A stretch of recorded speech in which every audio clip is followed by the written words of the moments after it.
Be me, I guess. This whole thing happened over the last couple of months. My friend Anna kept telling me I needed to get out more. She said I was spending way too much time at home, just working and coming back to my apartment. She wasn't wrong. My social life was basically non-existent. So she invites me out with her main group of friends. She'd been part of this group for years and always talked about how cool they were. A good mix of guys and girls, no drama, just chill people. I was nervous, but agreed to go. We were meeting up at some bar downtown on a Friday night. I remember spending way too long trying to figure out what to wear. Wanted to look good, but not like I was trying too hard. The classic dilemma. I finally get there, and the place is loud, but has a nice vibe. Anna waves me over to a big booth in the back. There were maybe 6 or 7 other people there. Anna does the introductions. There was her, another girl I didn't catch the name of, and 4 guys. She introduces them as Eric, Stephen, Dan, and some other guy. Dan was the loud one, telling some crazy story and making everyone laugh. Stephen was quieter, seemed more observant, just listening to everyone with a small smile. And then there was Eric. He was sitting at the end of the booth, kind of nursing his drink and scrolling on his phone when I walked up. He looked up when Anna said my name, and he had a really nice smile. He wasn't like a supermodel or anything, just a normal, handsome guy.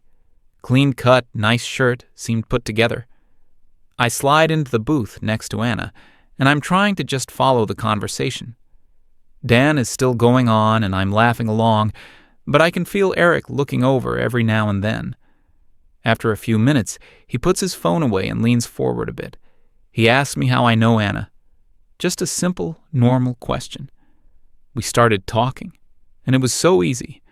It wasn't like one of those awkward first conversations where you're just firing off questions like a job interview. We talked about a new movie that just came out, some shows we were both watching. He was an engineer, told me a little about his work, but didn't bore me with technical details. I told him about my job as a barista, and he actually seemed interested, asking about the weirdest drink orders I've ever gotten. He was a great listener. He'd let me finish a thought without interrupting. It felt like the rest of the noisy bar just faded away. At one point, I noticed Stephen watching us from across the table. He wasn't staring in a creepy way, just kind of observing. When he caught my eye, he just gave a little nod and went back to his conversation with Dan. It felt like he was sizing me up for his friend. The night went on, and Eric and I were pretty much locked into our own little world. He bought me my next drink without me even asking. He just went to the bar and came back with another one for me. It was a small gesture, but it felt really thoughtful. I was genuinely having a good time, better than I'd had in a long time. I felt like I fit in with the group.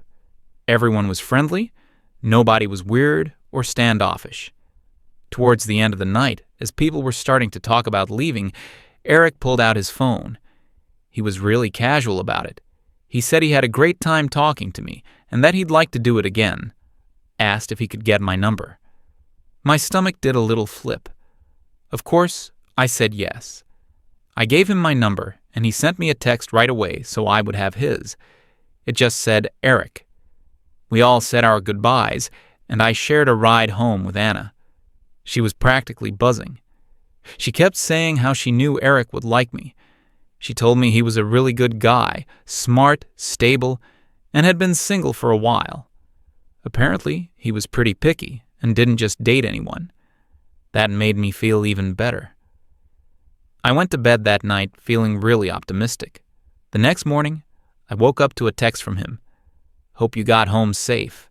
Had a really great time meeting you last night.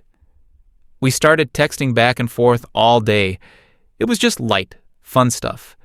Sending each other funny pictures, talking about our plans for the weekend. The conversation never felt forced. There weren't any of those awkward pauses where you don't know what to say next. This went on for the next few days. It became a routine. A good morning text from him. Little check-ins throughout the day. It was nice. It felt like someone was actually thinking about me. We made plans to go see that movie we had talked about at the bar. He was going to pick me up the following Friday. I was so excited. I told Anna all about it. She was thrilled, saying everything was going perfectly. I really thought it was. Eric seemed different from the other guys I had dated or talked to recently. He was confident, but not arrogant. He was interested in my thoughts, not just hearing himself talk. He didn't make any weird comments or try to push things too fast. It felt healthy. The week leading up to our date was great.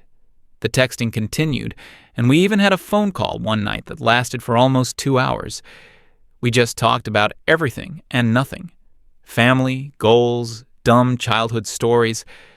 I remember thinking to myself that this could actually be the start of something real. The weekend before our date, Stephen was having a small get-together at his place, just the main group, for a game night or something. Anna invited me, and she said Eric was hoping I would come. So, of course, I went. This was my second time hanging out with the whole group. It was a lot more relaxed than the bar.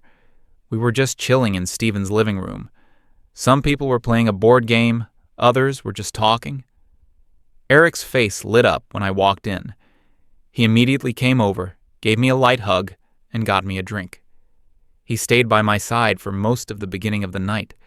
We weren't playing the game, just sitting on the couch talking. It was comfortable. I felt totally at ease with him and with his friends. Dan was telling another one of his wild stories, this time about his job. He was complaining about his new manager. He said something about how she was making all these new rules that made no sense. He said, "And then she told me my project proposal was aggressively masculine. What does that even mean? I was just trying to be direct and efficient." A couple of people chuckled, and that's when it happened. Without even really thinking about it, I jumped into the conversation. I saw it as a teachable moment. I felt it was important to offer a different perspective. I said something like, "Well, you have to consider the environment women are forced to navigate in the corporate world." The conversation kind of paused, and a few people looked at me. I felt like I had their attention, so I continued. I explained that what he sees as efficiency can often be perceived as dismissive of other collaborative approaches, which are often punished in male-dominated spaces. I felt I was making a really good point. I was being articulate and passionate. Then I said the words, "As a feminist, I can tell you that a lot of corporate language is designed to uphold patriarchal structures." Silence. It wasn't a loud silence, but it was heavy. It was like someone had sucked all the air out of the room for a second. Dan just stared at me with a blank expression. I looked over at Eric. His smile was gone. It wasn't replaced with a frown or anger, just nothing. His face was completely neutral, and his eyes were looking at me differently. It was a look I'd never seen from him before. Distant. He blinked slowly. Then I saw it. Stephen, who was sitting across the room, looked directly at Eric. It was a quick glance, but it was packed with meaning. Eric gave the tiniest, almost imperceptible shake of his head. The whole exchange lasted maybe 2 seconds. Then, as if a switch was flipped, Stephen turned to Dan and said, "Dude, forget your boss. Did you see the game last night? That final play was insane." And just like that, the conversation completely shifted. They were all talking about sports. My point, my entire contribution, was just left hanging in the air, completely ignored. It was so abrupt and obvious. I tried to chime in a couple more times on other topics, but the responses I got were short. Polite, but short, especially from Eric. He wasn't mean, but the warmth was gone. He was giving one-word answers. He physically shifted on the couch, turning his body slightly away from me. I felt this chill run down my spine. What just happened? Did I say something wrong? I was just expressing my opinion. I thought this was a safe space to share ideas. The rest of the night was awkward. I felt like an outsider all of a sudden. The easy, welcoming vibe was gone, replaced by a polite, formal distance. I felt like I was back on my first day at a new school. I decided to leave early. I told Anna I wasn't feeling well. When I said goodbye to Eric, he just said, "Okay, take care." No hug. No, "I'll text you tomorrow." Nothing. I walked home that night replaying that moment over and over in my head. The silence, the look on Eric's face, the glance between him and Stephen. I tried to convince myself I was overthinking it. Maybe they were just really passionate about sports. Maybe Dan was just embarrassed I called him out, and everyone was trying to change the subject to spare his feelings. I decided to just let it go and see what happened. Maybe I was just being paranoid. I got home and checked my phone. Nothing from Eric. That was the first night since we met that he didn't send a good night text. That was a bad sign. The next day, I waited. No good morning text. The silence was deafening. By the afternoon, I couldn't take it anymore. I decided to just act normal. I sent him a message. "Hey, still on for the movies on Friday?"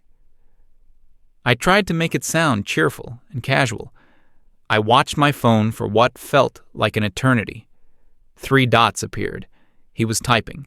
Then they disappeared. Then they appeared again. Finally, a message came through. "Hey, sorry, something came up. Feeling a bit under the weather. Rain check." My heart sank. Under the weather. The oldest, vaguest excuse in the book. Rain check. The non-committal promise that never happens. I knew what this was, but I still held on to a sliver of hope. I typed back, "Oh no, hope you feel better. Let me know when you're free next week." I put my phone down and tried to distract myself. A few hours later, I checked. My message had a read receipt under it. But there was no reply, and there wouldn't be one. The week went by in a blur of confusion and hurt. I didn't hear a single word from Merrick. I saw he was online. I saw he was posting things on social media. He wasn't in a coma. He was just ignoring me. I tried to reach out to some of the other guys from the group just to test the waters. I replied to a funny story Dan posted online. Usually he was super chatty. This time, all I got back was a emoji. It felt like hitting a brick wall.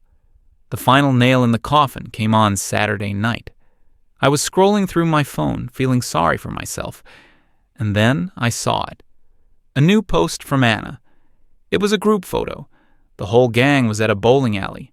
Anna, Stephen, Dan, the other girl, and Eric. He was standing in the middle, smiling, holding a bowling ball. He looked perfectly healthy. Not under the weather at all. They were all there, everyone except me. The feeling wasn't just sadness anymore. It was humiliation. They had deliberately excluded me. It was a group decision. They had a whole group chat. I knew it. They had planned this, and the reason was so obvious. It all came back to that one moment at the party. That one word, feminist. It was like I had revealed I had a contagious disease. I couldn't wrap my head around it. How could one word make someone do a complete 180? Eric went from being this sweet, interested, attentive guy to a cold, distant stranger overnight. And it wasn't just him. It was all of them. They had closed ranks. I felt this wave of anger wash over me. What was their problem? Were their male egos so fragile that they couldn't handle being in the same room as a woman with strong political convictions? I didn't yell. I didn't make a scene. I contributed to a conversation. And for that, I was ostracized. It confirmed every negative thing I had ever thought about male fragility and toxic masculinity. They couldn't handle a challenge. They just wanted a smiling, agreeable girl who would laugh at their jokes and never question anything.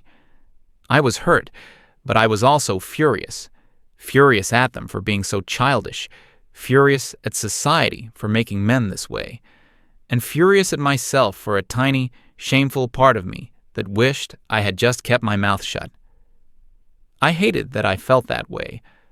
Why should I have to censor myself to be accepted? Why should I have to hide a core part of my identity to get a second date? It felt incredibly unfair.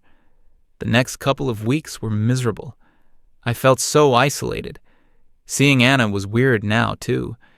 She knew what was happening, but she didn't say anything about it. She'd talk about her week, but she'd conveniently leave out any mention of hanging out with the group. It was like she was trying to protect my feelings, but the omission was just as loud as the truth. It felt like a betrayal.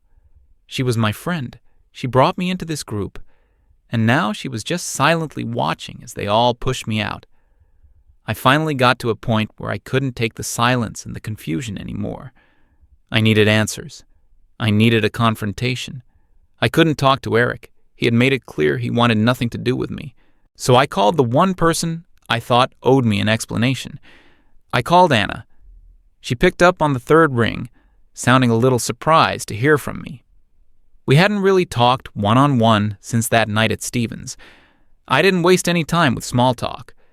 I just came right out and asked her what was going on. I told her I saw the pictures from the bowling alley. I told her how Eric had completely ghosted me after making plans for a date. My voice was shaking a little bit, a mix of anger and hurt. I laid it all out. It's because I said I was a feminist, isn't it? That's the only thing that changed. There was a long pause on the other end of the line. I could hear her take a deep breath. I was expecting her to deny it, to make up some excuse for them, to say it was a misunderstanding or that I was reading too much into things, but she didn't. Her voice was quiet when she finally spoke. "Ramona, we need to talk. Can you come over?" So I went to her apartment. The whole ride over, I was building my case in my head. I was ready for a fight. I was ready to list all the ways her friends were being immature, sexist, and fragile. I was ready to defend my beliefs. When I got there, she made us some tea and we sat down at her kitchen table. She looked tired. I started in again, my voice full of righteous indignation. "I just don't get it, Anna. What is so threatening about a woman who believes in equality? Eric seems so great, so open-minded. But the second I mention feminism, he runs for the hills. He and all his friends. They're all just a bunch of hypocrites." I was on a roll, listing all their faults. Anna just sat there, listening patiently. She didn't interrupt me. She let me get it all out. When I finally ran out of steam, I just sat there, breathing heavily, waiting for her to argue with me. She took a sip of her tea. "Are you done?" she asked calmly. I nodded. "Okay," she said, putting her mug down. "Now you're going to listen to me." Her tone shifted. It wasn't angry, but it was firm. It was the voice of a friend who was about to tell you a hard truth. "You're right about one thing," she started. "It is because you said you're a feminist." I started to say I knew it, but she held up a hand to stop me. "But you are completely wrong about the reason why." She leaned forward. "Do you honestly believe those guys are scared of a strong, opinionated woman? Ramona, my mom is a strong woman. Stephen's sister is a surgeon. These guys are not intimidated by successful, confident women." I just stared at her, confused. "Then what is it?" I asked. "It's not the word," she said. "It's what the word has come to represent to them, to guys like them." She paused, choosing her words carefully. "To you, the word feminist means equality. You believe that, and that's fine. But to them, based on everything they see and experience, it's a giant red flag. It's a warning sign." I must have had a look of total disbelief on my face, because she kept going. "Think about it from their perspective. They hear that word, and their brains don't think equality. They think conflict. They think adversary." I started to protest, to say that's not what I am. "Let me finish," she said. "To them, dating a self-proclaimed feminist is like willingly walking into a minefield. They're thinking, is every movie we watch going to be dissected for its patriarchal undertones? Is every compliment I give going to be analyzed for hidden microaggressions? If we have a disagreement, is it because I'm wrong, or is it because of my toxic masculinity? Every word was like a small punch to the gut. It's exhaustion, Ramona. They're already tired. They work, they deal with their own problems. The last thing they want is to come home to a relationship that feels like a constant political debate or a gender studies lecture. She leaned back in her chair. Eric didn't meet a political activist at that bar. He met a fun, charming, interesting woman named Ramona. He was excited about getting to know her. But at that party, you didn't show him Ramona. You showed him an ideology. You put a label on yourself, and that label comes with a mountain of negative baggage for them. I was speechless. I wanted to argue, but I couldn't find the words, because a part of me knew she was right. I thought back to my past relationships, the arguments that started because I pointed out the problematic language in a joke he made, the times I corrected him on his worldview. I always thought I was educating him, but maybe he just felt like he was being constantly criticized. Anna's voice softened a little. Look, I'm not saying you shouldn't have your beliefs, but you have to understand that when you lead with that label, you're not inviting a discussion. You're basically issuing a challenge. You're prejudging them before they even have a chance to show you who they are. You put them on the defensive from the very first moment. She took another sip of tea. Eric's a good guy. He's not a misogynist. He just wants peace. He wants a partner, not a project. He wants a girlfriend, not a political opponent.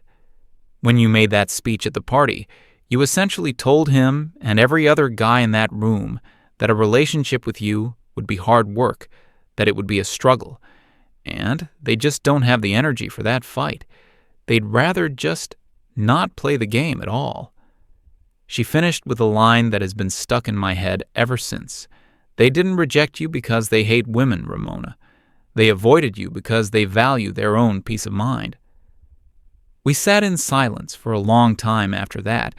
There was nothing left to say. She had laid it all out. It wasn't a comforting truth. It was a cold, hard, logical explanation. I felt numb.